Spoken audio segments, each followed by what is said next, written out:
des Roms que quand ils se trouvent par exemple en ville ou quand ils descendent au centre-ville de quartier, ils ne veulent plus s'adresser en langue romanie avec l'autre Rom. Deux Roms qui se trouvent au centre-ville, ils ne veulent pas du tout parler en Rom, ils s'adressent dans la langue officielle du pays. C'est un phénomène que j'ai beaucoup observé en Bulgarie, notamment dans ma ville natale. Quand on se voit en ville, par exemple, ils ne veulent pas parler en Rom parce que pour eux, c'est une honte, ou ils ont le sentiment d'infériorité, etc. Et tout ça. Ils s'adressent en langue bulgare.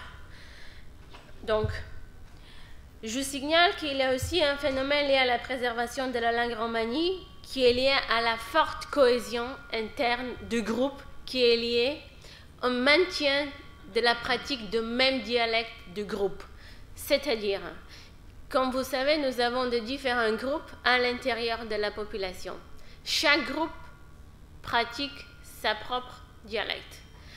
Et de manière générale, les Roms qui ne sont pas amenés à travailler sur la langue, qui ne sont pas des intellectuels et qui ne s'occupent pas des questions liées à la langue romanie, les Roms ordinaires, je dirais, ils ne veulent pas du tout apprendre un autre dialecte. Chacun préfère parler son propre dialecte et reste vraiment dans son groupe. C'est un phénomène qui est lié vraiment à la cohésion interne qui est très très forte. Je ne vous parle pas des Roms intellectuels qui veulent... qui travaillent sur la question et qui sont intéressés et qui pratiquent plusieurs dialectes. Je vous parle ici des Roms ordinaires de base qui ne veulent pas du tout apprendre ni pratiquer une autre langue. Lorsqu'il y a deux Roms, par exemple, qui sont de différents groupes, qui se trouvent dans un contexte ordinaire de base, chacun préfère parler dans sa propre dialecte. Chacun s'adresse avec l'autre à sa propre dialecte ou à la langue officielle. Je ne vous parle pas des Roms qui se côtoient au niveau international à des conférences, parce que là, nous sommes amenés à adopter un autre langage et parler un romani qui sera... On fait de sorte que le romani qu'on parle soit compris par tous. Mais ça, c'est vraiment des Roms qui travaillent, qui participent, qui atteignent des conférences internationales, etc. Je vous parle ici des Roms qui se trouvent dans le quartier, des Roms de base ordinaires, dans un contexte ordinaire. Donc, je fais maintenant le lien de l'usage de la langue romanie et l'école. Dans les pays de l'Est, nous avons des assistants professeurs ou des médiateurs scolaires qui existent au niveau scolaire, préscolaire, préélémentaire, c'est-à-dire les enfants, avant de commencer à fréquenter le primaire, ils sont aidés par des assistants professeurs ou par des médiateurs scolaires pour apprendre et faire le passage d'apprentissage vers la langue officielle. Ça, c'est un phénomène que j'ai observé, par exemple, dans la ville de Sliven. J'ai vu des médiateurs scolaires qui apprenaient aux enfants roms de quartier de Nadejda de Sliven à apprendre la langue officielle avant de commencer l'école et puis à leur apprendre des habitudes comme se lever le matin tôt, être toujours à l'heure, etc. et tout ça. C'est un phénomène que j'ai observé par rapport au niveau préélémentaire et préscolaire, notamment dans la ville de Sliven. Donc, il y a les médiateurs scolaires et il y a les assistants professeurs. Donc, qui travaillaient, qui avaient à peu près le même but. Ils aidaient les enfants roms d'apprendre mieux et de s'intégrer mieux dans un nouvel environnement scolaire. Ces médiateurs faisaient le lien entre les parents et l'institution et aidaient les enfants à apprendre et maîtriser la langue dominante dans le contexte scolaire. Donc, il n'y a pas beaucoup d'écriture de la langue en langue romanie, mais il y en a, mais il n'y a pas beaucoup malheureusement.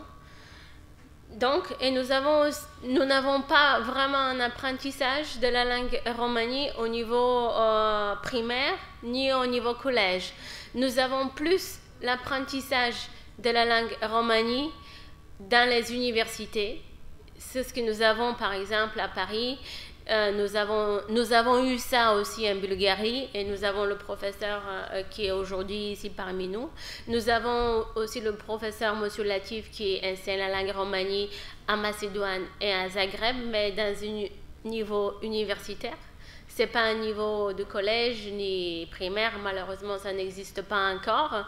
Nous avons plus l'apprentissage de la langue romanie à un niveau universitaire. Nous n'avons pas encore, sauf en Roumanie, il y a l'apprentissage qui est plus développé au niveau collège. Monsieur Sarao a fait vraiment un très gros travail dans ce domaine, mais malheureusement, ce n'est pas très répandu et nous n'avons pas beaucoup d'autres pays qui enseignent ou qui apprennent la langue romanie à un niveau lycée, collège ou primaire. Ça n'existe pas encore. Nous avons plus l'utilisation de folklore rome, de tradition, mais nous n'avons pas l'apprentissage vraiment de la langue romanie à un niveau moins élevé que l'université. Ça existe juste à un niveau universitaire. Malheureusement, il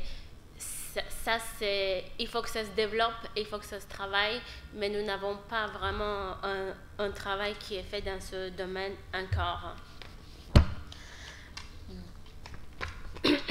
Dans des pays de l'Ouest, nous avons des médiateurs scolaires qui interviennent auprès des populations immigrées, par exemple des populations qui viennent de Roumanie ou de la Bulgarie, qui les apprennent à apprendre mieux le français et s'intégrer dans l'institution scolaire, mais ça reste vraiment rare et ce n'est pas encore très fréquent et ce n'est pas quelque chose qui s'utilise partout et par tous. Malheureusement, nous avons par ici, par là, mais ça mérite vraiment être développé et travaillé encore. La langue romanie, je vous ai fait une petite présentation de la langue romanie et son usage à l'école. Et là, je vais vous parler de la langue romanie et la tradition. Les familles roms traditionnelles, ils restent attachés et ils tiennent à ce que leurs enfants parlent et gardent et conservent la langue romanie. La pratique de la langue romanie est directement liée aussi avec la volonté des parents et de la famille de préserver l'identité culturelle et la personnalité rome. Je vous parle dans un contexte général, ce qui n'a pas été le cas, par exemple, en Espagne, parce que vous savez que l'histoire a fait qu'ils ne parlent plus et la langue a été perdue, etc. Je vous parle que de manière générale, les familles traditionnelles roms qui tiennent à ce que leurs enfants parlent la langue romanie, les enfants la gardent et la parleront, ainsi que ça va se transmettre de génération à génération. Nous avons, parce que pour ces familles-là, le fait de ne pas parler la langue maternelle, ça signifie de perdre ses repères, de perdre son appartenance. La personne peut se sentir déchirée, totalement exclue du groupe et du clan, et vous savez qu'est-ce que ça représente au sein de la famille tzigane, c'est quelque chose de très très fort. Donc, et que ça peut signifier aussi une perte totale des racines et de l'origine. Donc, les familles traditionnelles qui tiennent et qui ont une forte appartenance identitaire, ils tiennent à ce que leurs enfants et que la langue soit vraiment maintenue et conservée. J'ai mentionné aussi qu'il y a des Roms qui migrent vers un autre pays et ils décident, et ils le font vraiment beaucoup plus que ceux qui restent dans le pays natal, de maintenir et de garder la langue, parce que pour eux, ça c'est quelque chose de... ils ont encore une nostalgie encore beaucoup plus forte, donc ils tiennent beaucoup plus à ce que la langue soit conservée, maintenue. C'est un phénomène que j'ai observé auprès des populations des Roms de Kosovo. Vraiment, ils sont ici depuis 40 ou 50 ans, les petits-enfants et tout le monde parle et garde la langue romanie. C'est un phénomène vraiment que j'ai observé. Je leur ai posé beaucoup de questions par rapport à ça. Ils m'ont dit c'est la seule chose qui nous reste à garder avec nos traditions, parce que nous sommes totalement déchirés et nous avons été amenés à quitter notre pays, etc. Donc c'est un phénomène qui est très très fort. Tandis que quand je vais en Bulgarie, par exemple, j'observe qu'il y a beaucoup de familles roms qui ne veulent pas du tout que leurs enfants parlent la langue romanie. Et moi, je leur dis, c'est dommage, parce que c'est quelque chose de très important et tout. Et ils me disent, non, non, parce que nos enfants, ils vont confondre, ils ne vont pas parler la langue bulgare correctement, donc on ne veut pas du tout qu'ils parlent. C'est un phénomène que j'observe assez souvent quand je rentre en Bulgarie. Je ne sais pas comment est la situation par rapport à ça dans les autres pays, mais je sens que les familles modernes, entre guillemets, ne veulent pas beaucoup que leurs enfants utilisent et pratiquent la langue romanie. La langue romanie est la religion. Les Roms utilisent souvent la langue romanie pour prier ou lors de leur culte à l'église. Par exemple, j'ai observé chez les Roms Căldăraș en Roumanie, de confession protestante, qui priaient et ils faisaient toutes leurs réunions religieuses dans leur dialecte, le Căldăraș. J'étais dans une... Ils étaient réunis et je suis allée les observer et j'étais très intéressée pour voir comment ils faisaient leurs réunions de culte. Et j'ai constaté que les prières et toutes les réunions de culte se faisaient dans le dialecte Căldăraș. Il y a par exemple des pasteurs qui utilisent la langue liturgique lors du culte et s'adressent aux fidèles en langue romanie, mais quand ils lisent les passages de la Bible ou du Coran, ils le font dans la langue liturgique. Mais quand ils s'adressent aux fidèles, ils le font en langue romanie. Donc, ils faisaient l'alternance, la langue officielle vers la langue romanie. Quand ils lisaient les passages de la Bible, ils le faisaient en bulgare ou en roumain ou dans une autre langue. Et quand ils s'adressaient aux fidèles, ils le faisaient en langue rom. Donc, on observe, par exemple, que le pasteur passe de son rôle de rituel officiel et il utilise la langue officielle, et quand il passe vers la parole ordinaire, il s'adresse en langue romanie. J'ai observé ça, le pasteur Allon, par exemple, il priait avec les Roms en Rome et tout, et quand il lisait la Bible, il le faisait en bulgare. Je ne sais pas si il le faisait spontanément. Vraiment, j'ai pas pu lui poser beaucoup de questions pourquoi il le faisait, pourquoi il lisait pas la Bible en Rome, mais il le faisait spontanément, de manière spontanée, sans se rendre vraiment compte. L'usage de la langue romanie est le statut social. Donc, la relation entre le statut social et l'usage de la langue romanie est très complexe et très ambigu. Pourquoi? Parce que nous avons des Roms qui sont très très riches et qui parlent la langue romanie, qui la conservent, qui la maintiennent. C'est le cas notamment des groupes de Căldăraș. Et nous avons des Roms qui sont d'un statut social moyen, qui ne parlent pas du tout la langue romanie, qui ne veulent pas du tout la parler, qui se cachent même qu'ils sont des Roms. Nous avons beaucoup de jeunes Roms qui, je dirais, qui disent et qui revendiquent leur appartenance à la communauté rom, lorsqu'ils doivent bénéficier des programmes, des stages, etc., c'est là qu'ils disent qu'ils sont des Roms. Sinon, ils parlent aucunement en rom et ils ne connaissent rien. Ils n'ont jamais vécu dans un univers rom, etc. et tout ça. Et ce sont des Roms qui bien souvent appartiennent à des classes moyennes. Nous avons aussi ce phénomène des jeunes qui profitent juste, je dirais, des programmes, des bourses, etc. Et qui après, une fois ayant bénéficié de ces bourses et de ces programmes, ne veulent plus du tout revendiquer leur appartenance ethnique. Ils oublient et puis ils font d'autres choses. Bien sûr, c'est une question de choix personnel, mais je veux juste vous faire allusion à savoir qu'il y a aussi de telles situations qui existent. Donc, ce n'est pas forcément les plus riches qui ne parlent pas la langue. Ça n'a aucun lien avec le statut social. L'usage de la langue romani et le fait de parler la langue romani n'a aucun lien avec le statut social.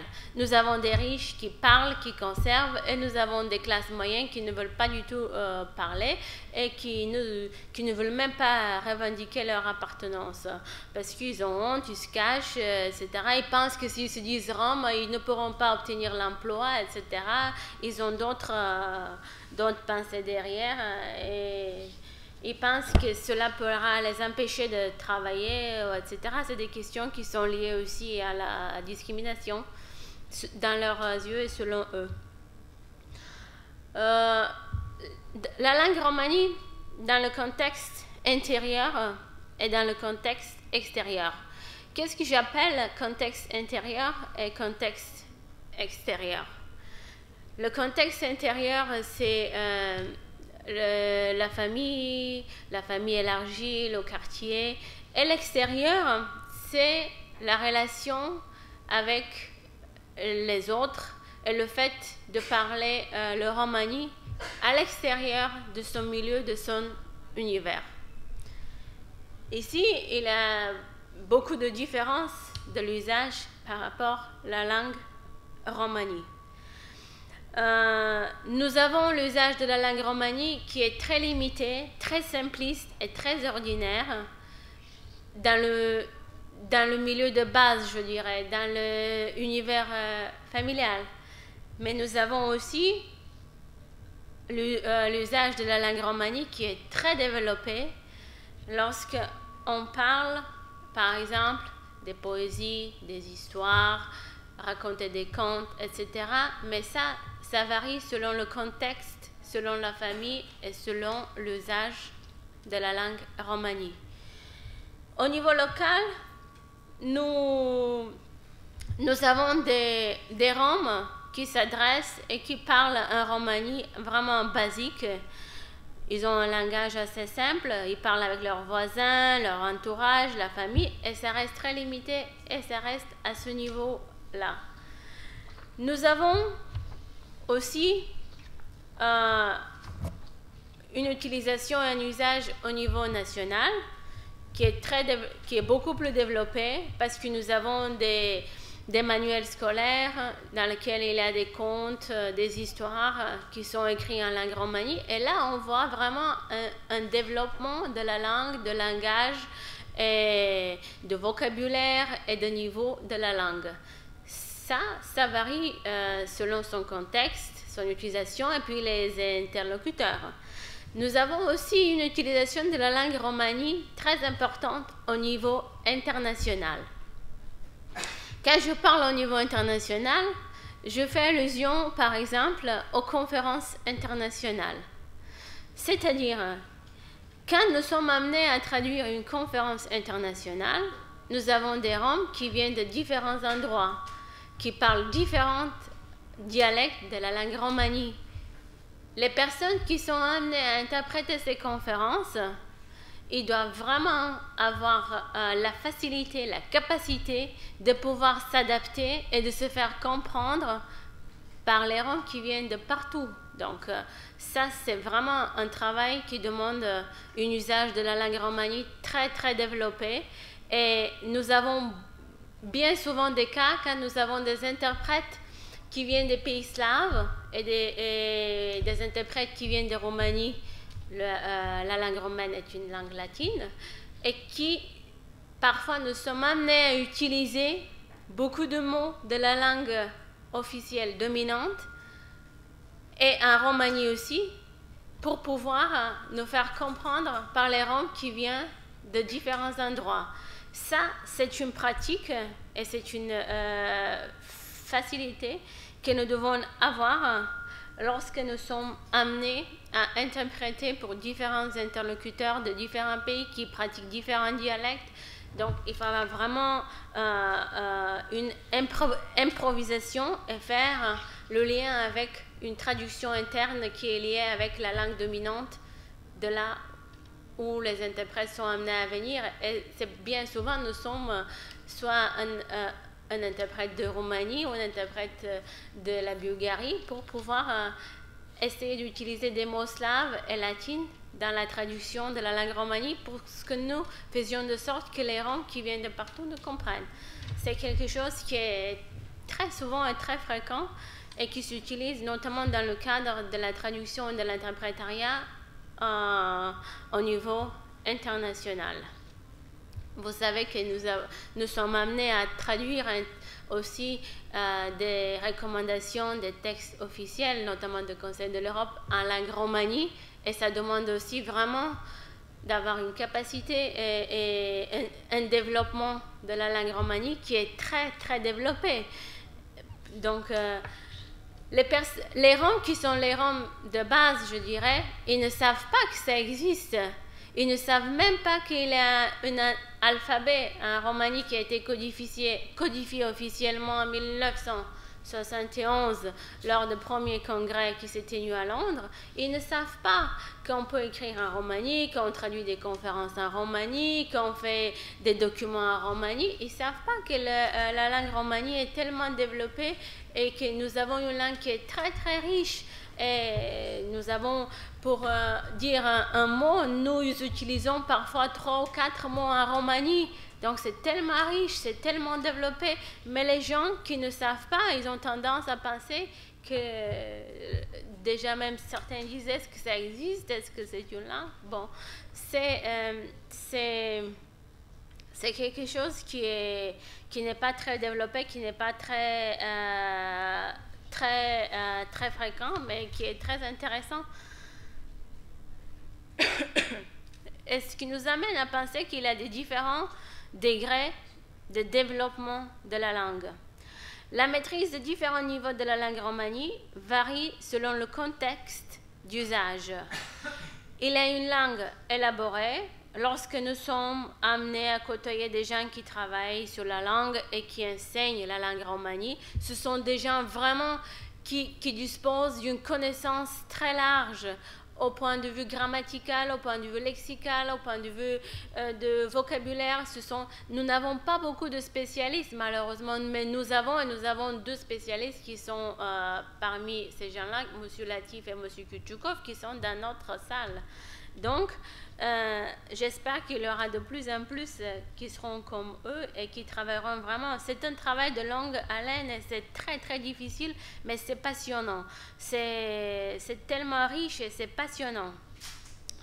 Donc, dans les autres contextes, en milieu rural, nous constatons que l'usage de la langue romanie reste très très limité et qu'elle contient beaucoup d'empreintes de la langue dominante locale de pays. Les Roms, ils utilisent beaucoup, ils empruntent beaucoup des mots de la langue officielle. J'ai fait un article là-dessus par rapport aux empreintes sur l'enrichissement et l'appauvrissement de la langue romanie, qui sont les facteurs qui amènent l'enrichissement et l'appauvrissement. J'ai fait un article là-dessus, malheureusement je n'ai pas pu l'apporter ici pour vous le distribuer, pour expliquer quels sont les phénomènes qui font qu'il a ces empreintes, etc. et tout ça.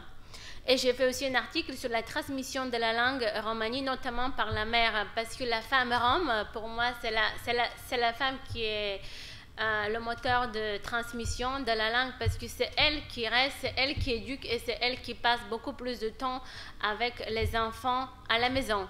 Et j'ai fait un article là-dessus, dans la manière comment la femme transmet la langue à ses enfants et comment la langue se transmet à travers les histoires, les récits, les poésies, les contes, etc. J'ai fait un article là-dessus pour expliquer comment cela se passe et comment cela se fait et quel est le facteur important et primordial pour le maintien de la langue. Et pour moi, c'est la femme et c'est notamment la mère qui transmet la langue. Donc, comme je vous ai dit, dans la population rome en général, il y a très peu de Roms qui savent qu'il y a un alphabet qui existe en langue romanie, qu'on peut écrire en langue romanie. Seuls les intellectuels roms pratiquent la langue romanie dans leurs écritures, dans leurs poésies, dans leurs interventions. Mais les Roms en général, ils ne savent pas qu'il y a un alphabet, une écriture qui existe. L'alphabet en langue romanie, comme vous le savez, a été codifié officiellement au premier congrès de Londres en 1971. À l'université d'Inalco, nous avons et ils utilisent encore cet alphabet. Il y a certains qui utilisent cet alphabet et qui écrivent en alphabet latin aussi, parce que quand on écrit un alphabet latin en langue romanie, c'est beaucoup plus facile, je dirais, simple, et nous pouvons nous faire comprendre et lire par tous, tandis que tous ne savent pas qu'il y a un alphabet qui existe, qu'il a des signes, etc. et tout ça, et ils ont beaucoup de mal à comprendre. Mais les personnes qui sont les Roms intellectuels qui travaillent là-dessus, ils utilisent de plus en plus l'alphabet rom, parce qu'elle existe, elle est là. Mais moi, souvent, par exemple, quand je suis amenée à traduire des documents, je le fais en alphabet latin parce que c'est juste pour que ce soit plus pratique et pour que ce soit lisible par tous et pour tous. Parce que je ne fais pas un document qui est adressé uniquement aux intellectuels. Je fais un document qui est adressé à tous les Roms de partout. Donc, ça, c'est ce que je voulais vous dire selon l'usage de la langue romanie et l'alternance de la langue romanie vers la langue commune et la langue dominante, les différentes situations d'alternance et comment cela se passe, qu'est-ce qu'il existe et quelle est la situation par rapport à l'alternance de la langue et vers la langue romanie. Je reste à votre disposition pour si vous avez des questions. Pour me répondre par rapport à ça et ensuite je vais enchaîner avec d'autres choses. Oui. Oui. Je suis fatiguée.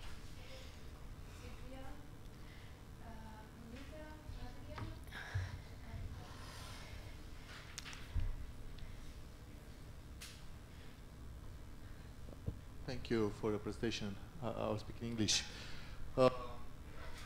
Rather more comments than questions, I would say. I'm a Roman from Romania, and because you mentioned at the beginning that you use both terms, Țigan and Rom, because, well, it has no negative connotation, Țigan, for you. For us, has, because due to the history, you know, Țigan was used as a synonym to the slave, and the origin of the word. Do you hear me? Okay. Means untouchable, and it's a Greek word. Put it. Get up, huh? Is better now? Yes. Okay. So I'm not going to enter into the etymology of the Țigan word because that's, you know, a topic to be discussed and probably somebody else will address. What I want to say, in the Romanian dictionary in 1908, which is still valid today, What is happening? battery, probably. Ah, okay, I'll move here. Now it's working. Okay, the Țigan term in the Romanian dictionary is described as dark person with a bad habit. This is the definition given by Romanian to Țigan. Thank you. Okay, that's the first thing. Secondly, the confusion between Romanian and Roma. Well, being honest, as a Romanian and Roma, I wouldn't care too much. Well, and if I care, I would say that Romanian should change their name. And why that? Because Romanian is quite a new term. It's from 19th century. Romania didn't exist, you know, till 19th century was Wallachia and was Moldova and Transylvania. And they invented, in 19th century, the Art de Land movement, this school of thinking in Romania, they transformed the language in a Latin one, more Latin than Slavic. And they put Romanian to reference to the Roman Empire. While Roma, I'm sorry, but it's quite older than Romanian. So if you have a problem with the name, Romanian should, change the name in Wallachia, Transylvania, Moldova, Moldo, Transylvania, whatever they want, But it's not due to us to use the term Tsigan just to avoid the confusion. They should deal with that, and they should change their name. I have another two things. Well, I will stop here. I just want to say that Romani language, and I will give a personal example. In my family, the parents of my grandparents, they were speaking Romanes, and they stopped speaking not because of shame, but because of the Second World War, which was a criteria if you spoke Romanes to put you on the deportation list. And they were afraid not to be sent to die. And they stopped, speaking Romanes and teaching their children to speak in this language because of being afraid, not ashamed. But I said, Thank you. I said this. Okay. Well, my question is to you, but also maybe to Latif and Christos, so I'll speak in English. And you implied that there is, in fact, by now, an alphabet that is agreed on, and a sort of a dominant version of Romani that is agreed on by a certain community of scholars. And yet, even in this very conference, I found a lot of variation. And so I'm just wondering, how successful this has been, and what's really the work that needs to still be done. For example, in Latif's presentation, there were lots of Slavicized words, and the spellings were quite different. There were words like Bishkolako, and there were spellings that had the J for the ear sound and things like this. And so there's really no agreement as far as I can see, and I've been sort of on the periphery observing for quite a long time. And I haven't really seen this progress that you are implying exists. Yes.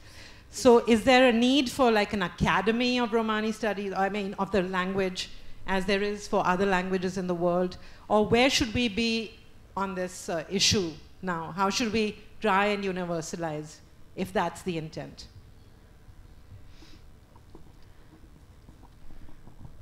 Il a d'autres questions? Il a Michael? À peu près, j'ai compris. Oui, j'attends les autres et je vais... Okay.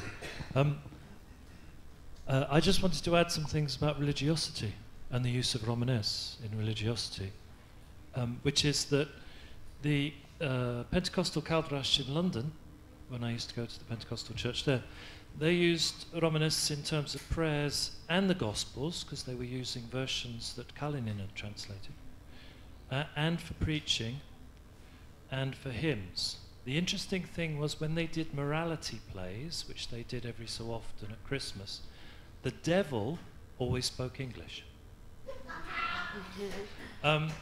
Romnichel, English Gypsy Pentecostal Church, Pentecostals, the people like Davy Jones and Father Tino lead, they use Romni in terms of Pogodichib for excuse me, it's for prayers and preaching, but they use the King James Bible for the Gospel, which is a very archaic form of English, so it's quite complicated stuff going on there.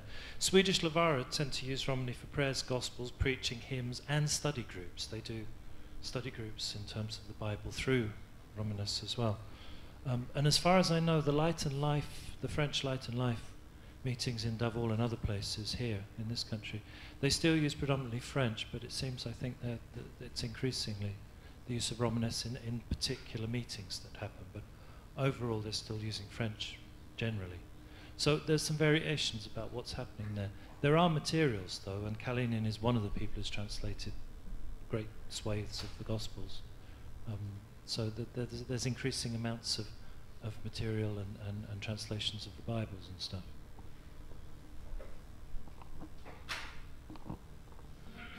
Et là, Michael, et là, monsieur.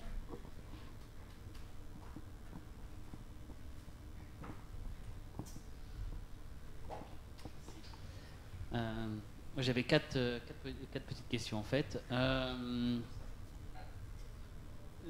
Tu disais, Diana, que dans certaines familles, donc il y avait on ne voulait pas forcément que les enfants apprennent le romani.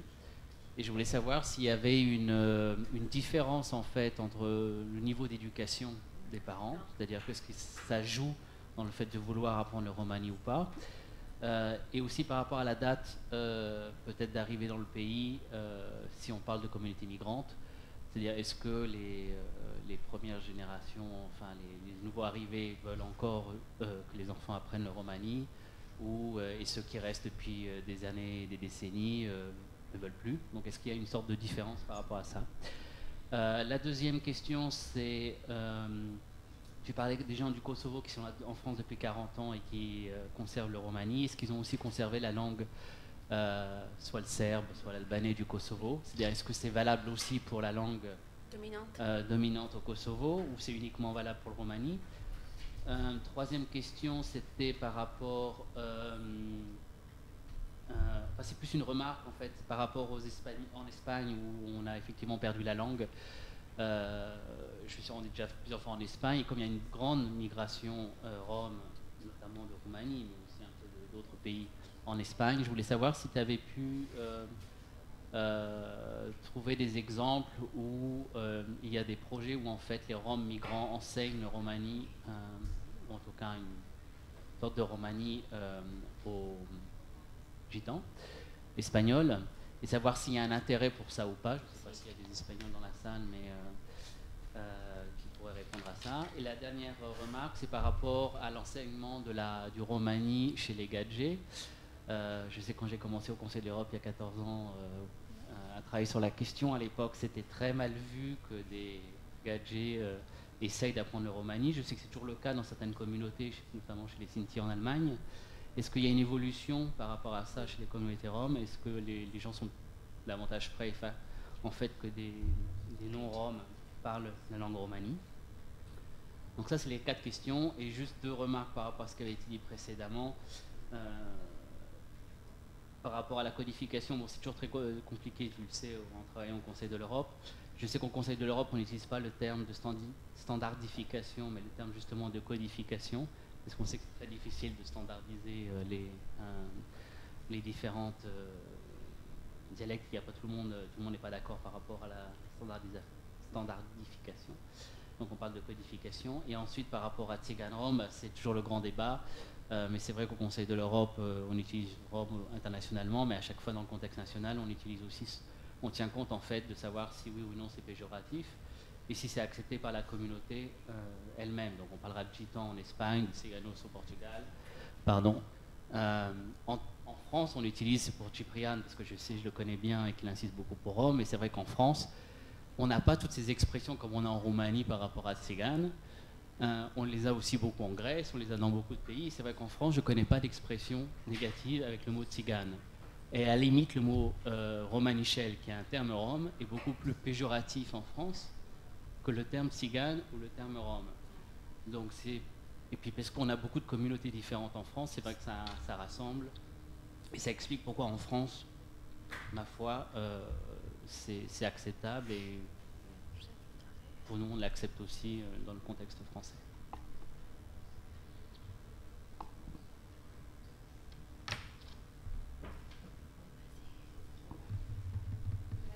Oui, oui.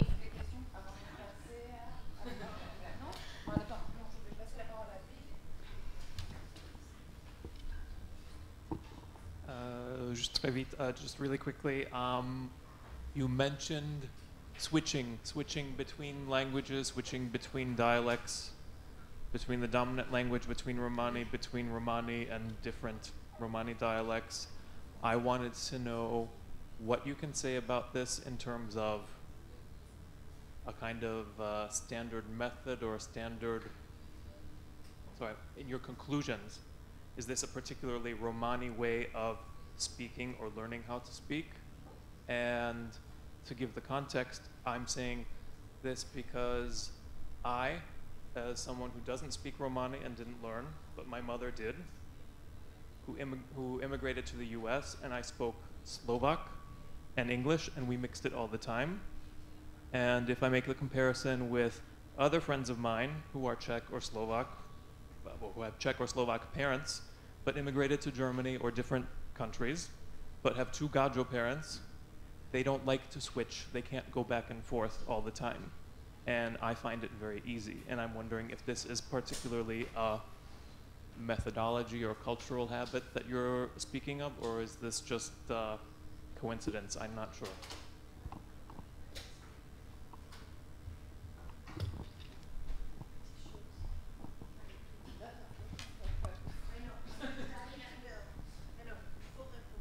Oui, oui.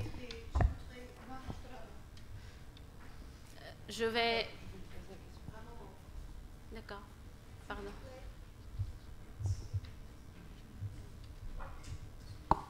Thank you. Yeah, so Diana, I also, just to add to what Bill has said, you know, to this day, there are some words that I don't know if they're Romani or English. And that kind of mixing, right? When I'm speaking English, sometimes there are words that I think are English, and I say to Gaje, and they're like, no, I don't know what you're talking about. That's not a word. And then I realize that, oh my gosh, it must be Romani. So I'm wondering if it is something that, has that been studied, and in what way?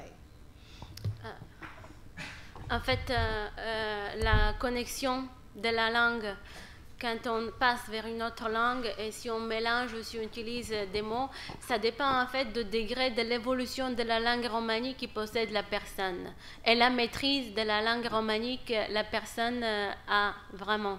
C'est pour ça que je vous ai fait une différenciation dans ma présentation des différents niveaux pour vous amener à réfléchir et à comprendre les différentes situations qu'il existe.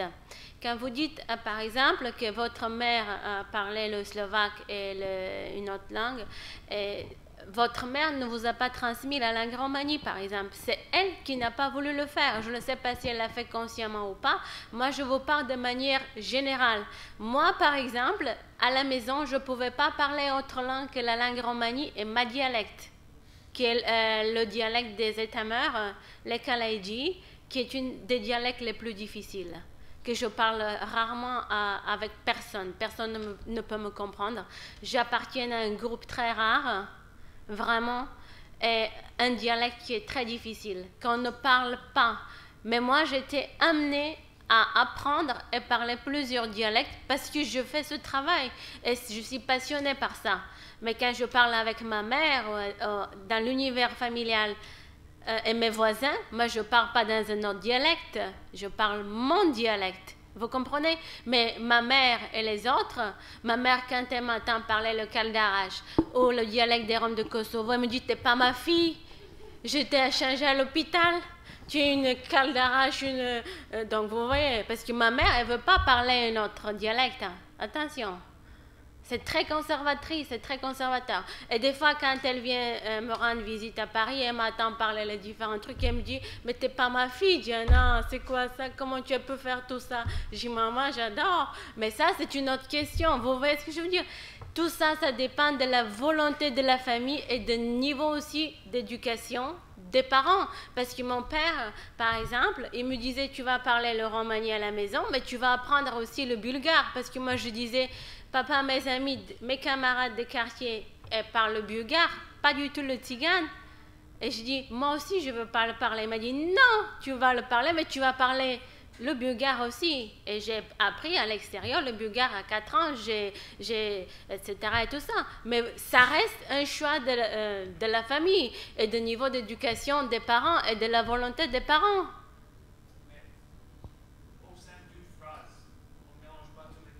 Non, non. On peut, mais des fois, on est amené à mélanger quand on ne connaît pas qu'il existe un mot dans la langue romanie. C'est vraiment les gens qui ne possèdent pas un vocabulaire très riche, vous savez, ils n'utilisent pas, même il y a certains qui ne savent pas en romanie me dire merci, ils ne me disent pas ovsasto, naistuke, parigerartuke. Les trois que je vous dis, c'est merci en rome. Mais il y a certains qui ne savent pas, qui me disent blagodaria en rome, c'est le bulgare. Vous voyez? Donc ça, c'est un niveau de maîtrise, de connaissance que malheureusement tout le monde ne dispose pas. Moi, je parle 3 ou 4 dialectes en Roumanie, mais parce que j'ai travaillé avec des Roms de Roumanie à Paris avec l'organisation Médecins du Monde. Je travaille au tribunal avec des Roms de Kosovo qui viennent de Macédoine, de Serbie, etc. Et tout ça, je suis amenée à parler. Par exemple, ils disent, tu comprends Lemanvesh? Les autres ils disent Achareman, Archaresma. Vous voyez, c'est. Mais ça, c'est pas. Et tout le monde n'est pas obligé de le faire aussi, quand même. Mais quand on ne dispose pas et quand on n'est pas amené à sortir des contextes ordinaires, on parle avec beaucoup des empreintes de la langue dominante. Ça, c'est vraiment les gens qui travaillent, qui écrivent, qui enseignent, ils connaissent plusieurs dialectes, ils connaissent plusieurs synonymes d'un mot. Et moi, je ne vous ai pas fait une présentation, je vous ai dit dès le début, ni de point de vue linguistique, ni de point de vue historique. Je vous ai juste fait une présentation d'alternance et essayé de vous faire un panorama d'alternance de la langue et vers la langue romanie. Par rapport à la question de Michael, quand il dit au niveau d'éducation, ça dépend aussi des valeurs qu'ils ont au milieu de la famille. Si les parents ils ont un niveau d'éducation, c'est pas forcément lié avec le niveau d'éducation parce qu'il y a des Roms qui ont un bon niveau d'éducation, d'études, mais qui ne veulent pas du tout que leurs enfants parlent le romani. Et il y a d'autres qui ont une appartenance identitaire qui est très forte et qui veulent que ça reste et que ça se garde, parce que pour eux, le fait de ne pas parler la langue romanie, c'est une perte. Tu te perds, tu n'existes plus, tu n'es plus Rome. C'est plus lié avec l'appartenance identitaire, c'est pas avec le niveau d'éducation. Et par rapport à la question de Michael, des Roms qui viennent, est-ce qu'ils conservent aussi la langue dominante? Oui, ils conservent la langue dominante du pays d'où ils viennent, et ils conservent et gardent la langue romanie. En Espagne, les personnes qui sont immigrées, ils continuent à garder la langue romanie, tandis que les gitanos, ils ne la parlent pas. Il y a certains qui revendiquent l'apprentissage, mais ça reste vraiment par leur volonté personnelle. Et puis, s'ils veulent le faire ça, ils le font, ils essaient de trouver des méthodes d'apprentissage, etc. et tout ça. Et par rapport à la question, est-ce que les Roms veulent que les gadgets? Pas forcément. Les Roms ne veulent pas et n'aiment pas quand les gadgets apprennent, mais ça, c'est une question de, je ne sais pas, de préservation, de conservatisme. Je n'ai jamais pu le comprendre, mais je vois un grand intérêt, notamment à Paris, par exemple, il y a beaucoup de Français qui s'inscrivent et qui poursuivent des cours à INALCO, mais de manière générale, les Roms n'apprécient pas, ne veulent pas que les gadgets, parce que comme s'ils leur volaient quelque chose de leur identité, je pense. Je ne sais pas, je n'ai jamais pu comprendre ça, mais c'est un phénomène qui existe par rapport à ça. Et par rapport à la question de ce qu'il disait monsieur de Roumanie, moi je vous ai fait juste une parenthèse parce que je savais que j'allais être critiquée par rapport à l'utilisation. C'est pour ça que je vous ai fait la parenthèse et l'explication. Moi je ne suis pas ici pour vous dire que le terme tzigane ou que les Roumains doivent changer. Non. Parce que quand on dit à Paris, par exemple, je suis Rome, les gens ils confondent avec les Roumains. Et ce n'est pas moi qui le fais, c'est une pratique très fréquente en France. Quand on dit on est Rome, les gens nous confondent avec les Roumains. Mais je ne vais pas faire maintenant que les Roumains ils changent, etc. et tout ça. Je vous dis juste comment est la situation et qu'est-ce qu'est la situation. Après, pour la dénomination, quand on dit tzigane, personnellement, moi, ça ne me dérange pas du tout parce que je suis Rome, je suis tzigane et pour moi, c'est la même chose. Mais après la dénomination, dans les pays de l'Est, ça n'a pas la même usage. Il faut savoir que dans les pays de l'Est, le terme tzigane est vraiment très mal vu. Les activistes roms ne veulent pas du tout qu'on utilise le terme tzigane, etc. et tout ça. Mais moi, je vous ai dit dès le début que je vis en Occident depuis 13 ans. Et qu'en Occident, le terme tzigane, ça n'a pas le même usage que dans les pays de l'Est. Je vous ai fait allusion à ça dès le début de mon intervention, par rapport à l'utilisation des deux termes. Et dans mes écritures et partout quand j'écris, j'utilise les deux termes. Les deux termes. J'ai été critiquée, etc. et tout ça. J'ai toujours utilisé les deux termes. Et personnellement, ça ne me dérange pas du tout. Et par rapport à la question de l'utilisation de la langue romanie et la religion, moi je vous ai fait juste une observation de ce que j'ai vu quand j'ai fait mes travaux pendant ma thèse. J'ai vu l'alternance de la langue romanie et pour moi c'était très intéressant. Mais je n'ai pas étudié la question de manière approfondie. J'ai juste fait une observation que j'ai décrite et que je vous ai présentée par rapport au passage de discours officiel vers le discours ordinaire. Et j'ai observé que les pasteurs, dans leur discours officiel, ils s'adressaient toujours dans la langue officielle. Et quand ils s'adressaient vers les fidèles, ils le faisaient toujours en langue romanie. Maintenant, pourquoi ils le faisaient, je ne peux pas vous apporter une réponse parce que je n'ai pas étudié la question de manière approfondie. Par rapport à la question de développement de la langue romanie aux différents niveaux et différents mots, pour moi, je pense que cela mérite d'être connu et d'être... je pense qu'il faut avoir une plus grande popularité par rapport à ça parce qu'il a très peu... Il a un petit milieu qui est au courant de tout ça. Et nous avons développé ça. Moi, je l'ai développé beaucoup, par exemple, grâce aux conférences organisées par le Conseil de l'Europe. J'ai développé beaucoup le niveau de la langue parce que j'étais amenée à apporter des interprétations qui seront comprises par tout le monde. Et je pense que ça devrait être... ça mérite vraiment d'être connu, étudié et appris par les personnes qui travaillent sur cette question dans les différentes universités. Je ne sais pas s'ils enseignent ça, s'ils le disent, parce que je ne vous ai pas fait une présentation linguistique. Je ne sais pas quelle est la situation par rapport à l'enseignement et est-ce qu'ils font allusion à tout ça. Mais nous sommes 5 ou 6 interprètes que nous avons vraiment, nous sommes capables à nous adapter et à apporter plusieurs mots en langue romanie pour un seul mot. Et nous le faisons assez fréquemment, vraiment avec beaucoup de facilité.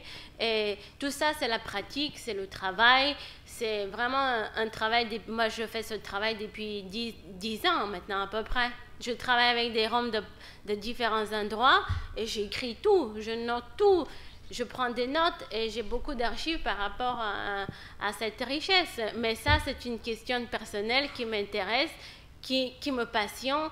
Et je ne sais pas si les autres personnes qui enseignent la langue romanie à l'université, s'ils abordent cette question. Je ne serais pas capable à vous dire quelle est par rapport à la popularité par rapport à ça. Mais je pense que ça mérite d'être étudié, appris et connu. Other question, I think Finn, Christo, no? And you.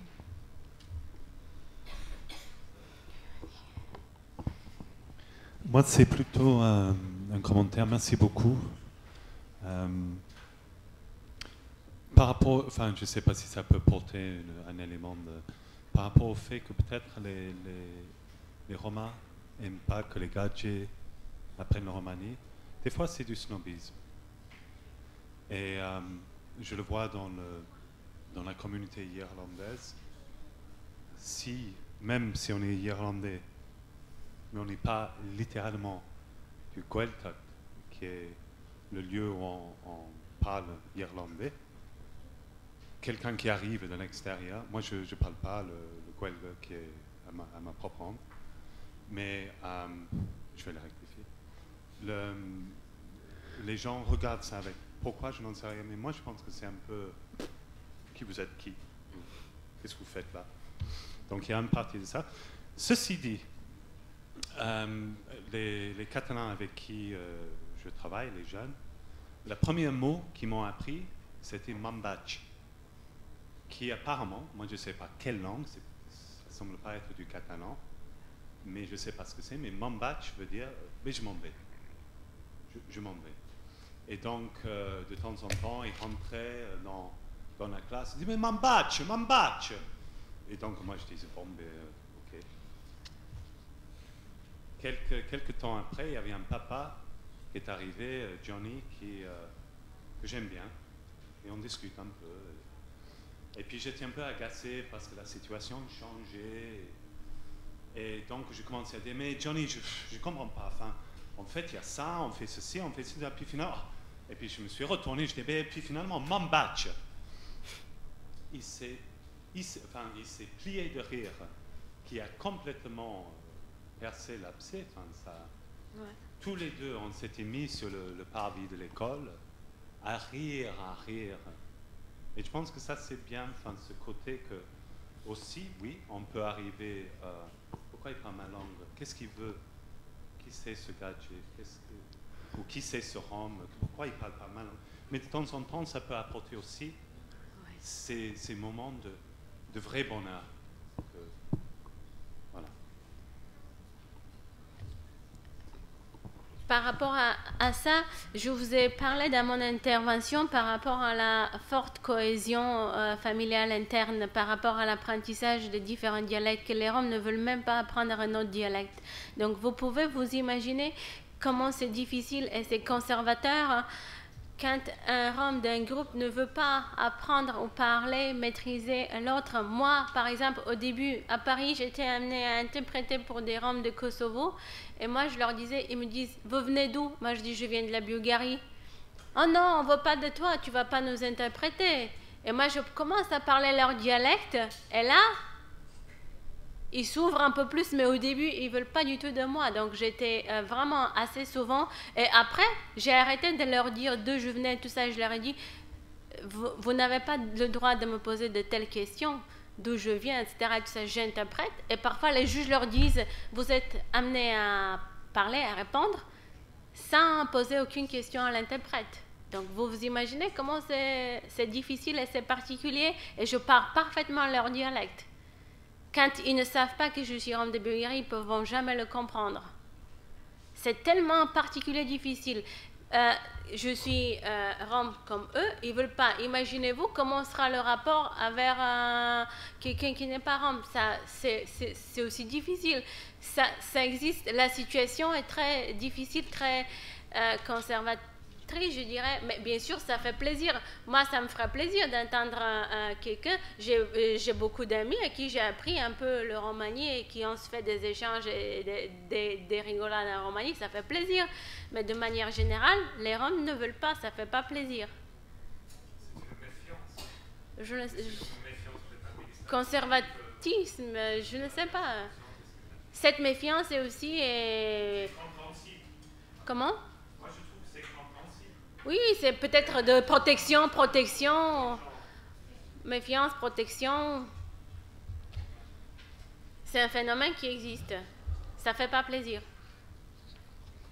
Diana, I will be very nice and very polite and I will speak slowly. Yes, because I'm sick. We, the Roma scientists, together with doing research, publishing stupid articles which almost no one reads, participating in conferences where we mainly eat, drink, and do some other stuff.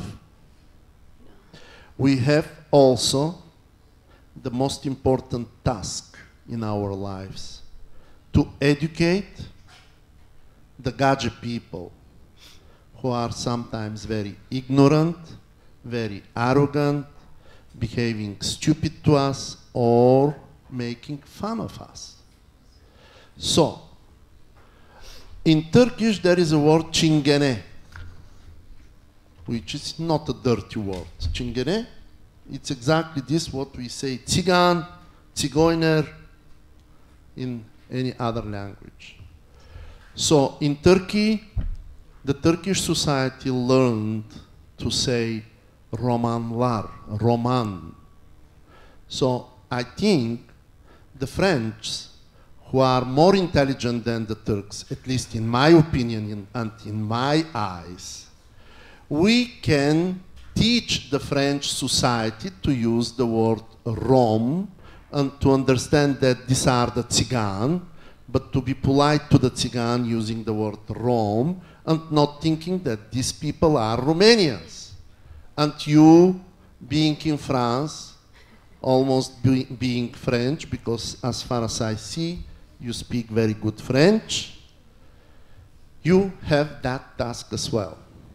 Otherwise, the situation in Europe will not change even after 50 years. Okay?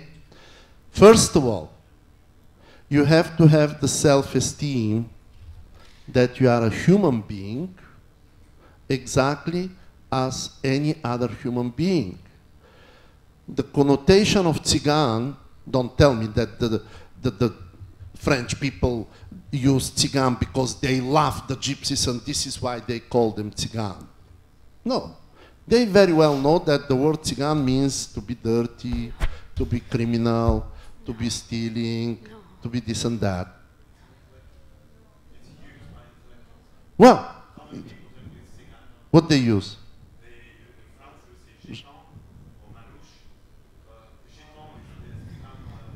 More popular. Gitan is dirty.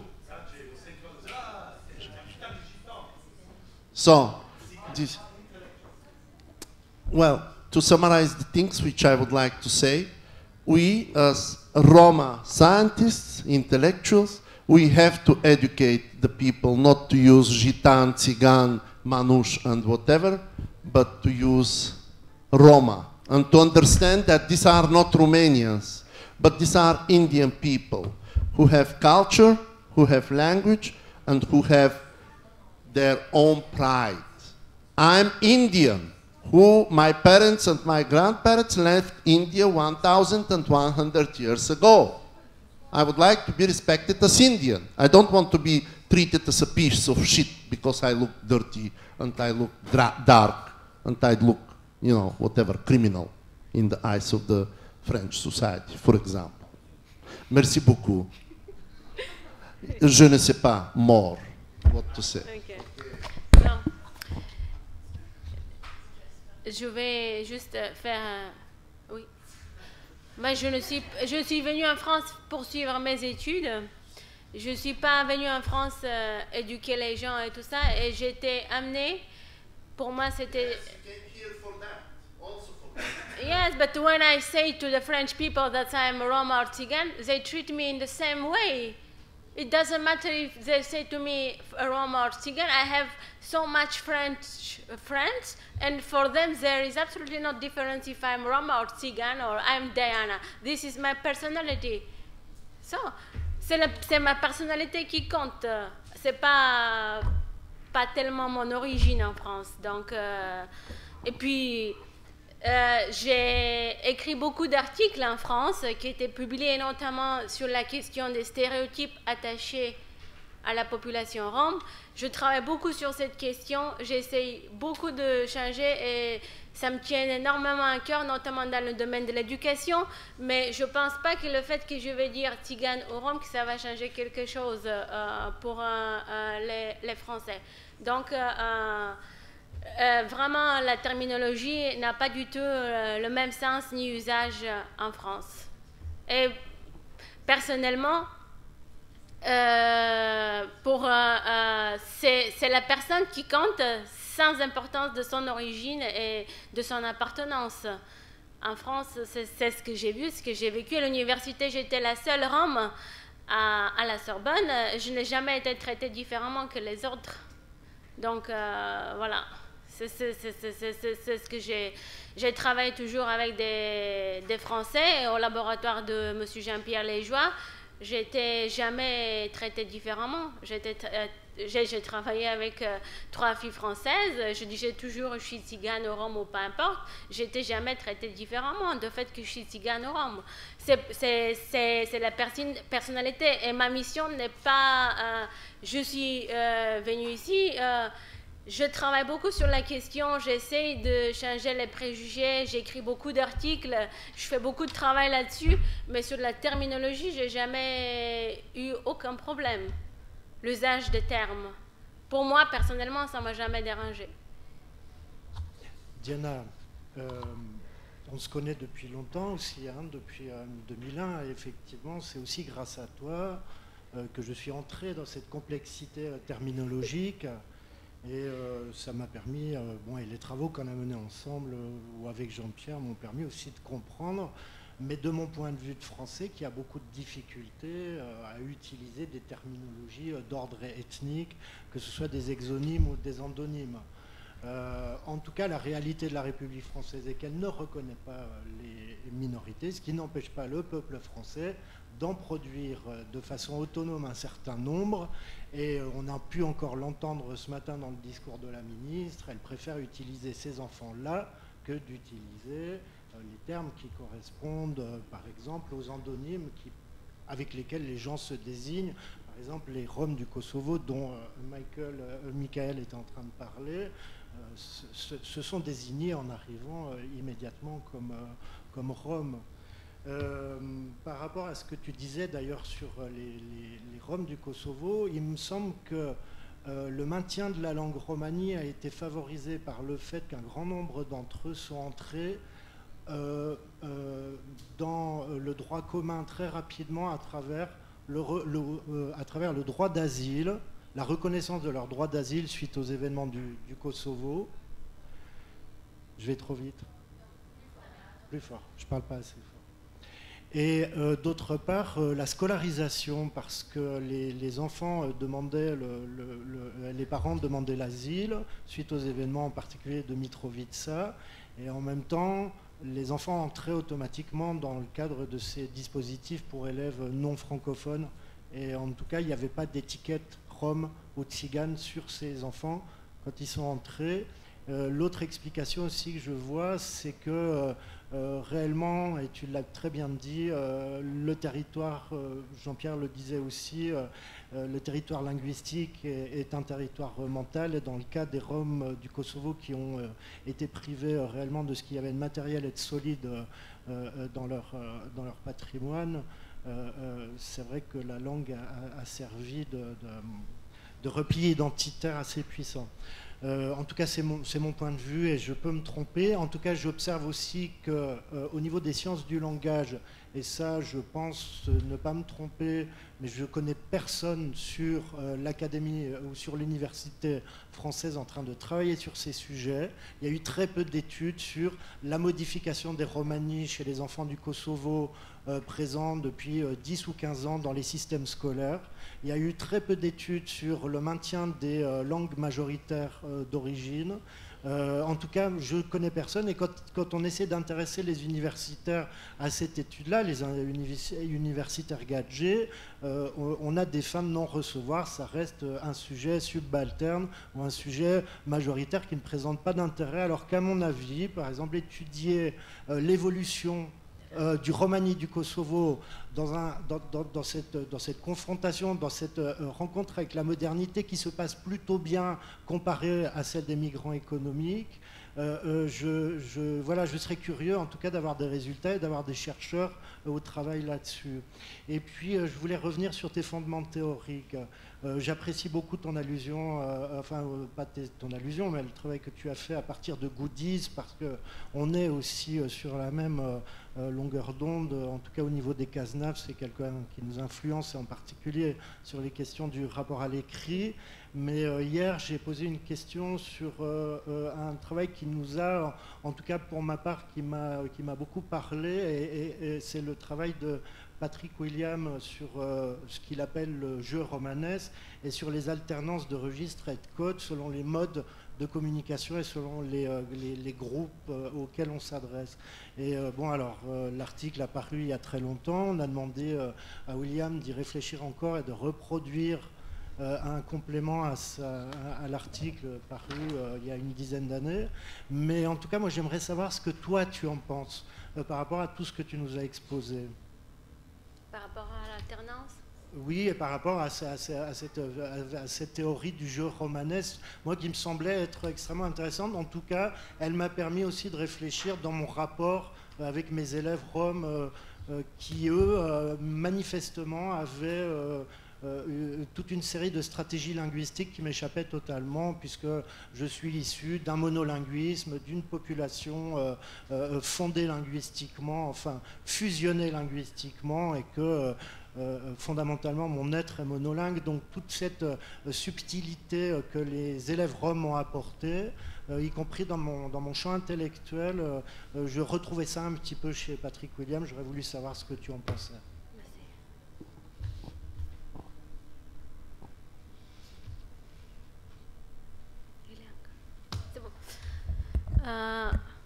Je vous ai parlé par rapport au début des médiateurs scolaires et des assistants professeurs.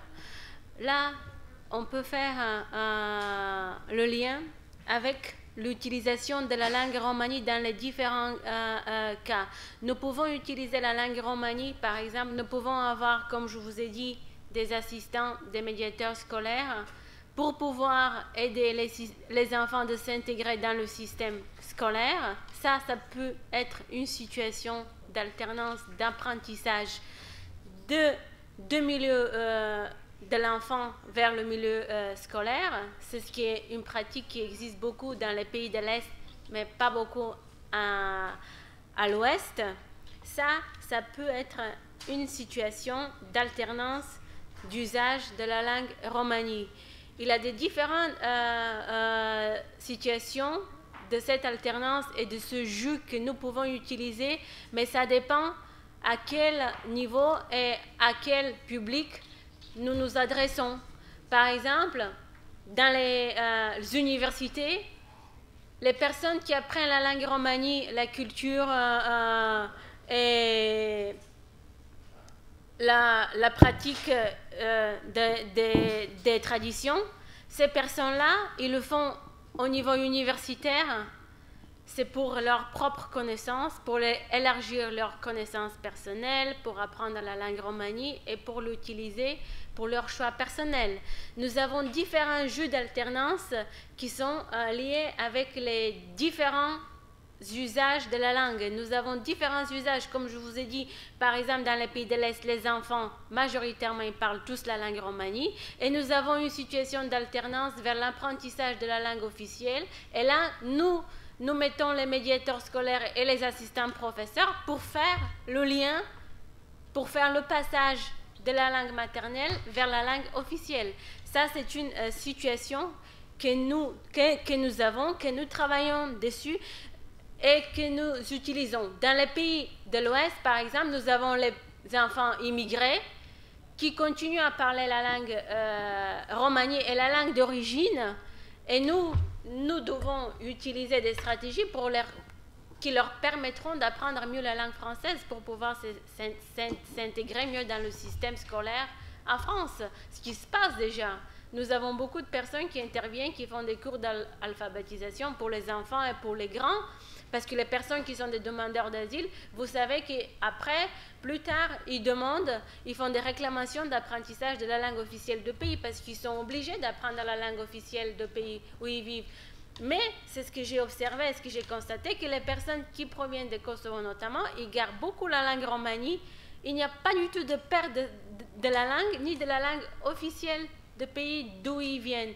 Donc nous avons des différentes situations d'alternance, des différents usages de la langue romani et les différents degrés de développement de la langue romani que j'ai essayé de vous expliquer et vous exposer à travers de mon intervention. Ça mérite beaucoup de réflexion et ça mérite vraiment un grand travail que nous pouvons faire plus tard pour savoir comment on peut utiliser, à quel niveau on peut adapter et comment on peut faire. Parce que par exemple, le niveau préscolaire et préélémentaire, on n'a pas le même usage de la langue romani que ce qu'on fait à l'université. Quand ils apprennent à l'université la langue romani, on fait des traductions, j'ai fait des traductions des pièces de théâtre, etc. et tout ça à Paris. Donc, il a des différents niveaux, des différents usages, des différentes pratiques de la langue. Il faut savoir bien vers quel public on est centré, qu'est-ce qu'on veut atteindre et qu'est-ce qu'on veut faire. Parce qu'il y a des différents usages, des différentes pratiques et des différents objectifs à atteindre. Ça dépend. Il faut savoir vers quel public et après étudier le public, la population cible et savoir quels sont les besoins, qu'est-ce qu'on veut faire, etc. et tout ça. Parce qu'il a tellement de travail, il a énormément de choses à faire. Quand madame posait la question par rapport le romani académique, scientifique, développé pour les conférences, etc. et tout ça, ça mérite d'être connu par les universités, de se faire savoir et de le transmettre et de le faire connaître aussi par tous, je pense, parce que c'est quelque chose qu'il y a très peu de gens qui sont au courant. Ça dépend, l'alternance, l'usage, la pratique, le maintien, tout ça, c'est vraiment des questions très complexes et je pense que chacun mérite une étude particulière et un travail particulier. Parce que, comme vous savez, chaque travail s'adapte selon le contexte, les besoins, et on ne peut pas globaliser ni généraliser. C'est ce que je peux vous dire, une petite conclusion aujourd'hui. Et puis l'usage et la pratique varient selon les valeurs familiales, selon la volonté de la famille, selon le choix personnel, parce qu'il y a beaucoup d'enfants, beaucoup de jeunes qui n'ont pas parlé dans leur milieu, mais qui après, plus tard, souhaitent apprendre et après le romani, parce qu'ils s'intéressent, etc. et tout ça. Donc, ça dépend. Et puis, il y a d'autres qui ne veulent pas l'apprendre parce qu'ils disent ça va m'empêcher de parler correctement la langue officielle, etc. Ça reste vraiment une question de choix personnels, mais nous avons beaucoup de travaux qui sont faits, beaucoup de recherches dans ce domaine et je pense que ça va se développer de plus en plus. C'est une question qui est très intéressante et qui mérite à être étudiée de manière plus approfondie. Oui, alors Diana, 2 dernières questions et une réflexion avant de ma part. Moi, je suis toujours étonnée par le fait que ces questionnements sur l'alternance des langues restent toujours dans un cadre de pensée assez réduit, en fait, et assez normatif, dans le sens où on ne prend pas souvent ou peu souvent en compte, et là je vais me faire le porte-drapeau ou la porte-voix des Roms qui sont locuteurs de pagerdishib, de langue cassée, comme peuvent l'être les gitans d'Espagne ou les British Romanish, même les manouches français. Et je me suis toujours demandé pourquoi les linguistes ou les sociolinguistes ou les psycholinguistes ou les chercheurs comme toi ne se sont pas emparés d'un sujet comme celui, je ne sais pas comment on pourrait le dénominer, les traces, j'appellerais ça des traces archéologiques mnésiques, intellectuelles, qui sont en fonctionnement chez nous, les locuteurs de pagerdishib, et leur transposition dans les langues majoritaires. Par exemple, que ce soit en espagnol, un castillan parlé par un gitan, que ce soit andalou, castillan ou du nord de l'Espagne, ou un british romanichel, ou un gitan catalan du sud de la France, voire même un manouche cinto du nord, transposera dans la langue majoritaire la construction grammaticale, voire lexicale, d'une expression qui est purement romani. Et c'est un domaine de recherche qui n'est pas développé, qui n'est pratiquement pas développé, et qui est très intéressant, puisque, en fait, ça suppose l'existence d'une trace cognitive, je ne sais pas, il peut y avoir des professionnels de ce sujet, voire cérébrales, enfin de zones du cerveau qui sont développées ou moins développées, ou plus surdéveloppées ou développées, et qui a perduré de génération en génération d'une manière archéologique, en fait, ce qui pourrait s'appeler une trace mnésique. J'ai pas étudié cette question, mais je me suis intéressée plus particulièrement et j'ai fait un article sur l'appauvrissement et l'enrichissement de la langue romani. Quels étaient les facteurs internes et externes qui influençaient l'appauvrissement et l'enrichissement de la langue romani, mais c'est dans un contexte intérieur. Je n'ai pas étudié l'usage de la langue dominante et faire une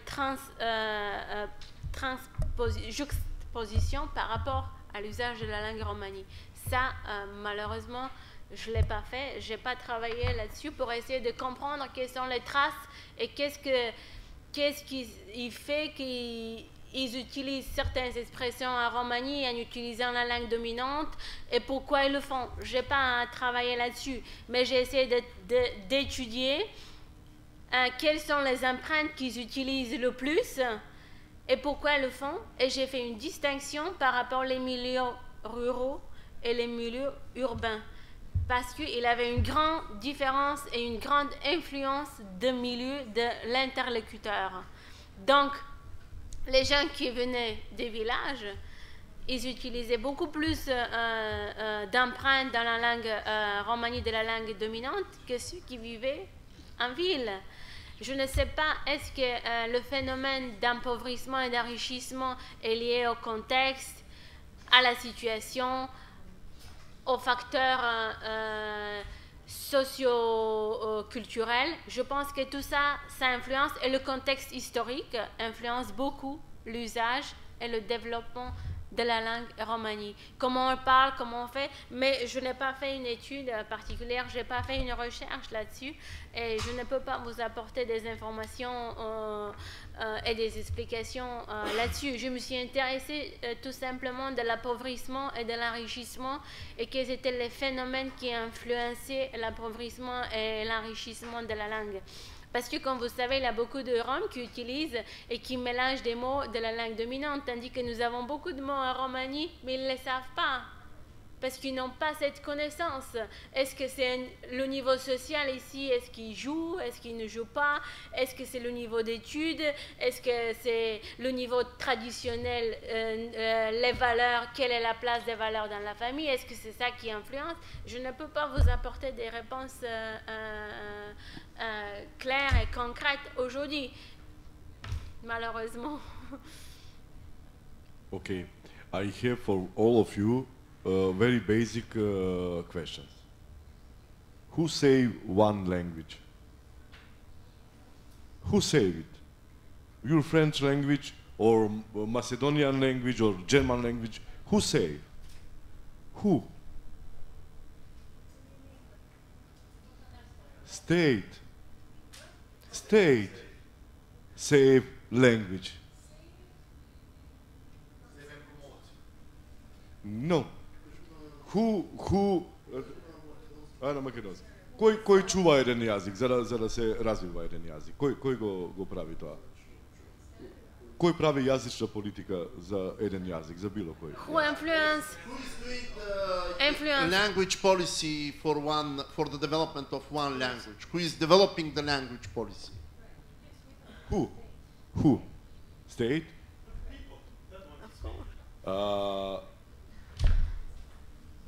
If you see only Macedonian language, Macedonia is very small state. They have 2 million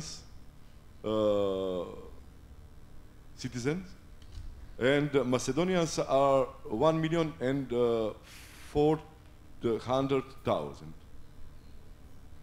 Macedonia have maybe 100 institutions and 30 cathedra for Macedonian language in Alcoso for Macedonian language.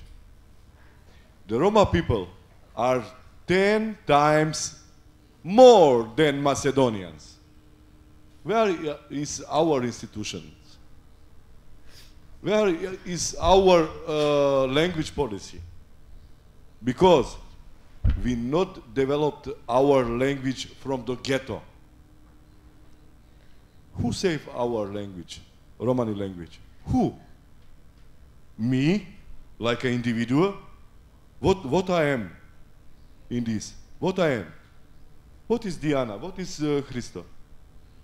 If you like to know more about Romani language, only basically, maybe, you have the book of Jean-Pierre Liégeois, Roma in Europe.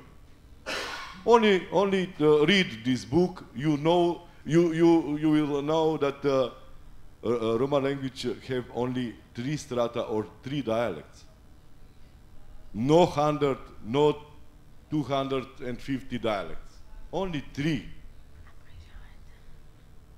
And if you like to know about the politics and the language policy, you may to find one book of Snježana Kordić. She is a linguist, very big linguist, and she works in Berlin University. And this book's name is Language and Nationalism.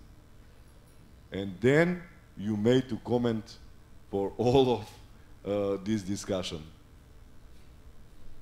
In Europe, we not have any institution who save our language. Any. Not my faculty save my Romani language. Only I'm subject there. What is wrong? What I say, Latif. What is problem? I don't like discussion because I am linguist and I like to explain for the people about Romani language. This is my everyday work. You know.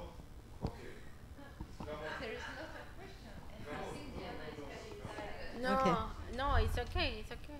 Okay, il y avait 4 remarques et questions au sujet de quelque chose qui n'était pas vraiment adressé. Et je veux l'adresse parce que je suis aussi linguiste. Je pensais que peut-être mes frères linguistes ici, peuvent adresser, mais ils l'ont fait ça. Yes.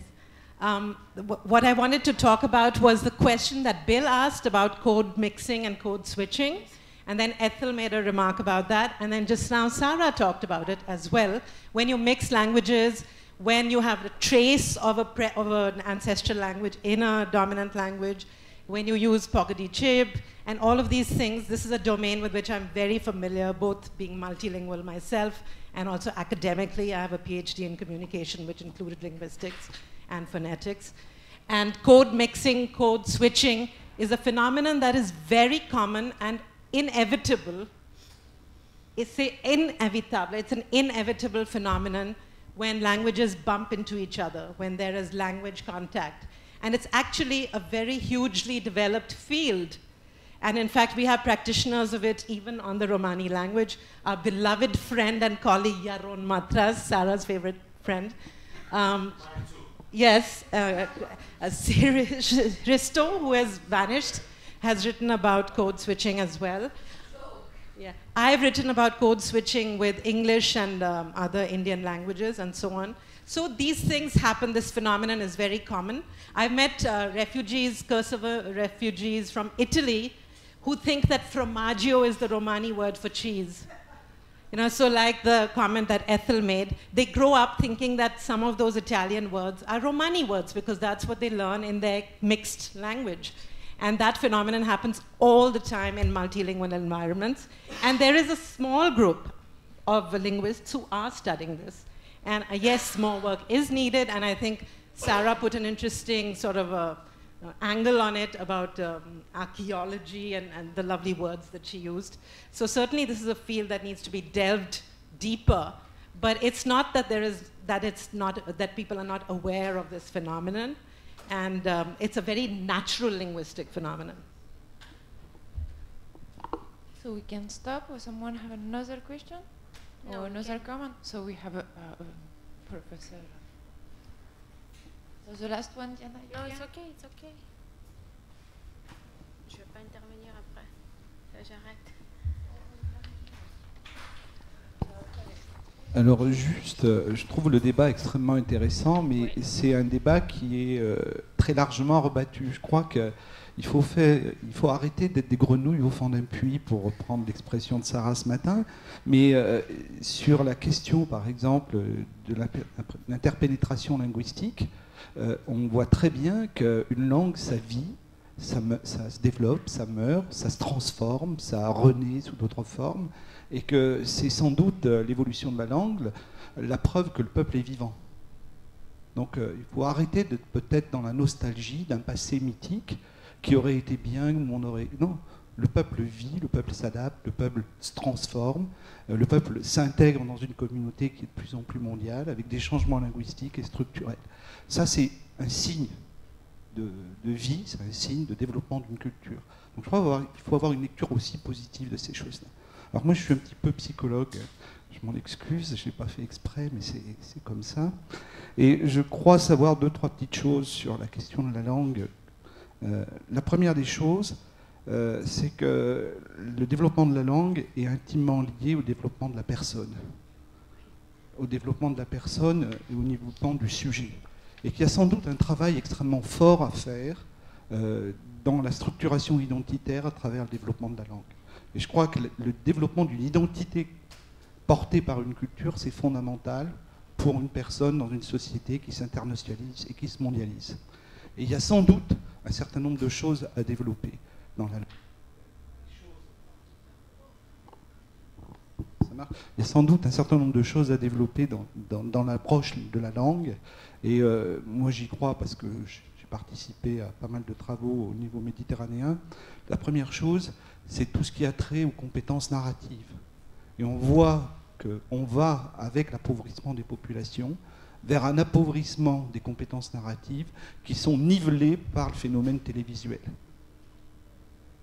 Et qui a une sorte de prêt-à-penser, de prêt-à-porter narratif transmis par la télévision. Donc tout ce qui va constituer l'histoire du peuple, la mythologie du peuple, c'est ce qu'il faut, à mon avis, faire renaître et développer.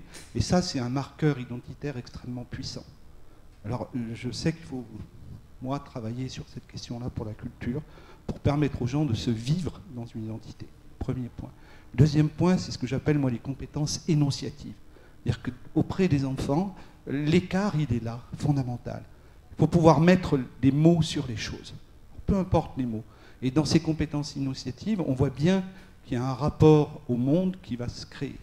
Alors, il y en a d'autres qui disaient, dans l'Évangile, on dit au commencement était le Verbe, et le Verbe s'est fait chair. Ça montre bien qu'il y a quelque chose qui est de l'ordre de la puissance des mots. Et il faut apprendre aux enfants à parler, et à parler une langue qui soit une langue suffisamment explicite d'un niveau, comme diraient les linguistes, d'un niveau, une langue explicite, c'est-à-dire qui peut dire l'abstrait en mots. Et le gros problème actuellement, c'est qu'on voit qu'il y a un appauvrissement au niveau de l'énonciation. Ce n'est pas tant d'utiliser des expressions venant des langues étrangères, mais c'est qu'on a des personnes qui vont utiliser une somme de mots qui ne va pas dépasser les 500 mots. On le constate dans tous les peuples. Les Français, par exemple, pour apprendre à lire à l'école, il faut que l'enfant maîtrise au minimum 1000 mots. Et on a des enfants qui arrivent à l'école qui sont incapables d'utiliser plus de 500 mots. Tout est construit sur la compétence linguistique, la représentation du monde est construit sur cette capacité à dire le monde. Et s'il y a un travail à faire, c'est un travail d'enrichissement de la langue et du vocabulaire, quelle que soit la langue. Alors, c'est beaucoup plus intéressant quand on peut le faire dans la langue d'origine. Et plus les enfants roms auront une maîtrise de la langue rome, c'est-à-dire une capacité à dire l'abstraction dans la langue d'origine, plus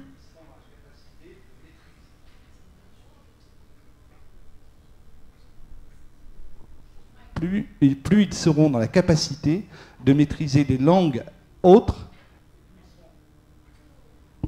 et plus ils seront dans la capacité de pouvoir maîtriser leur propre destin. Donc on voit que sur la question linguistique, c'est une question infiniment politique et une question d'éducation. Et pas, alors là je voudrais m'inscrire en faux avec Diana, je suis désolé, mais ce n'est pas une question d'éducation des familles. Les familles, elles sont prises dans un système social qui leur assigne un rôle social. Alors, c'est important de le savoir, que les familles sont impuissantes là-dessus. Et il y a l'école. Et c'est l'école qui est le seul lieu qui peut, à un moment donné, permettre à des enfants issus de milieux sociaux extrêmement défavorisés d'accéder à la culture. Et cette dimension sociale de l'école, elle doit être affirmée. Et le problème, c'est qu'on est dans un monde où l'économie de marché règne en maître, et où, justement, ces peuples ne sont pas des peuples qui, financièrement, pourront payer, dans le futur, les systèmes scolaires. Donc il y a peut-être un combat politique à mener à cet endroit-là, beaucoup plus que sur une politique linguistique. Je vous remercie. En fait, ici, j'aimerais juste ajouter et dire, Par rapport au niveau d'éducation et des familles, j'ai fait juste allusion parce que le choix de la langue d'être parlée ou pas, ça dépend de la famille. Parce que malheureusement, nous n'avons pas la possibilité d'apprendre la langue romanie à l'école, parce que, comme vous savez, c'est une langue minoritaire qui n'est pas reconnue, même s'il y a la charte des langues minoritaires du Conseil de l'Europe, qui n'est pas ratifiée et signifiée par tous les États membres du Conseil de l'Europe. Moi, j'ai fait juste allusion quand je parlais d'éducation par rapport au maintien et à l'apprentissage de la langue romanie. Et j'ai fait allusion avec la famille, parce que j'ai dit que le fait de parler la langue romanie, de la garder ou de la conserver, ça dépend de la famille. Et c'est une éducation familiale, je dirais. Ici, il faut faire la distinction entre éducation familiale, maintien de la langue minoritaire au sein de la famille, et l'école et l'éducation et l'apprentissage de la langue dominante, etc. Parce que la langue romanie, comme vous le savez, on ne l'apprend pas à l'école. Après, on utilise l'apprentissage de la langue romanie selon différentes options, soit pour faciliter l'accès à l'école des enfants roms, pour les motiver d'aller à l'école, mais nous n'avons pas beaucoup, comme je vous ai dit, ni des manuels scolaires, ni d'apprentissage au niveau collège, primaire de la langue romanie. Il n'y a rien qui existe. Et ça pourrait être utilisé comme un outil, un instrument pour motiver les enfants roms pour aller à l'école et les garder. Parce que l'enfant rom, il va à l'école, il ne se reconnaît nulle part dans le manuel d'histoire, de tout ça. Il ne voit rien de sa culture, il ne voit rien de son peuple, etc. Et tout ça. Ça peut être utilisé comme un instrument, comme un outil pour motiver les enfants roms à fréquenter l'école. Ça, c'est par rapport à l'accès à l'éducation scolaire. Mais moi, quand j'ai parlé de famille et d'éducation, j'ai fait allusion au maintien de la langue romanie, au fait de conserver et au choix de parler ou pas la langue romanie. Donc, ce sont des choses très différentes à faire la distinction et qui méritent beaucoup de réflexion. Mais la langue romanie peut être utilisée et destinée à différents usages. Je n'ai pas fait allusion à cet aspect dans mon intervention, mais j'ai juste dit que malheureusement, nous n'avons pas beaucoup d'apprentissage au niveau primaire, au niveau secondaire, au lycée, à part l'université et le préélémentaire et le maternel. C'est ce que j'observe et c'est ce que j'ai vu. Après, en Roumanie, je vous ai dit qu'il y a M. Sarah qui a développé un peu au niveau collège, lycée, etc. Mais on n'a pas beaucoup, ce n'est pas encore beaucoup et trop développé. Par rapport à l'éducation, je parlais d'éducation familiale, milieu familial, dans un contexte d'une population qui est une population minoritaire. Et ça, il faut faire la distinction. Il faut tenir ça en compte. Voilà. Je ne sais pas s'il y a encore des questions. I have a comment that is not a question, but thank you, Diana, for your presentation. And I'm going to pick up where you left off about maternal language. And I wanted to remind us, first of all, of Benedict Anderson and in Imagine Communities, right, which is now 25 years old, where he talks about the transmission of a national language, right, through print journalism, what is it called? I'm trying to get back to Benedict Anderson. But the idea of the circulation of newspapers, right now of television, of media, and this is how language has been transmitted, and this is how language and the notion of what it means to be a nation is transmitted, right? And for us, if we think about this, I mean, I guess this is where I disagree a little bit with Latif, you know, the idea that the state, you know, that other languages have a state to save it or to protect it or to standardize it or to take care of it is something that I have no interest in, because the reason that the Romanes that we all speak was destroyed or was lost in the past was because of genocide. And if we think about the kinds of violence that it takes to create a standardized language or a language, you know, that everybody's going to speak exactly the same, That's something that I don't want to claim. I don't want to claim a state protection of our language. I want to maintain the idea that our Pagadi is something that's equally as rich as any kind of standardization. So I guess part of it is about both a scholarly reminder to us to think about the question of what it means to be an imagined community, but then also at the same time to really take stock and to say, okay, well, is this the kind of violence that we want or that we desire? But I think I'm going to cut. I would like just to have something. I have an answer, but just some comment about after you. J'aimerais juste vous annoncer, comme je vous ai dit par rapport à la transmission de la langue, je vous ai parlé par rapport, je vous ai renvoyé à mon article qui a été écrit sur la transmission de la mère de la langue romani. J'ai fait juste une petite parenthèse, ça apportait des explications par rapport à la transmission de la langue. Vous savez que la langue romani, malheureusement, nous avons une culture qui est une culture orale. Et la langue romani se transmet oralement. Et quand je vous ai parlé de la transmission, je vous ai renvoyé à mon article et je vous ai parlé de la mère et du rôle de la mère dans la transmission de la langue et de la culture au sein de la famille rome.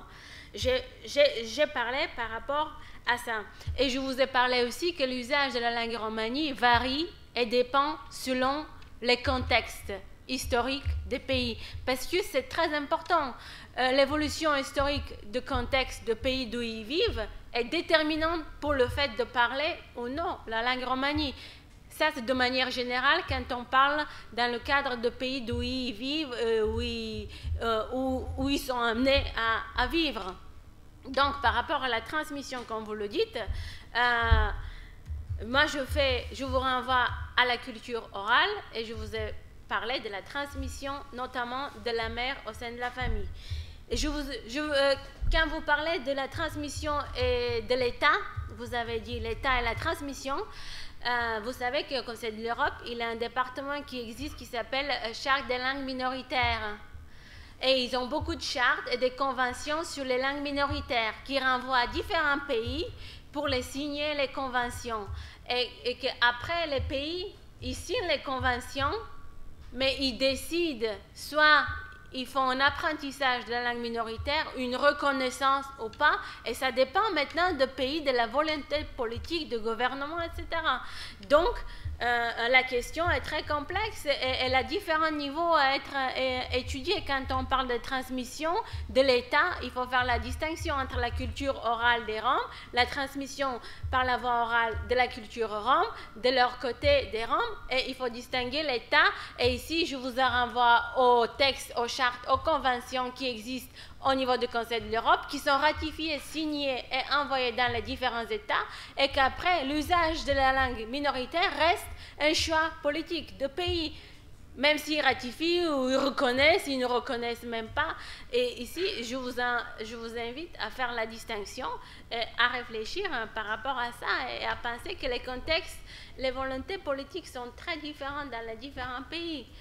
Donc, dans les pays de l'Est, comme je vous ai parlé dès le début de mon intervention, la langue romani est beaucoup plus parlée qu'en Occident, par les Gitans qui sont nés en Occident. Je vous ai parlé et j'ai mentionné tout ça dès le début de mon intervention. Voilà. I will just to say something, and after I will end with my intervention.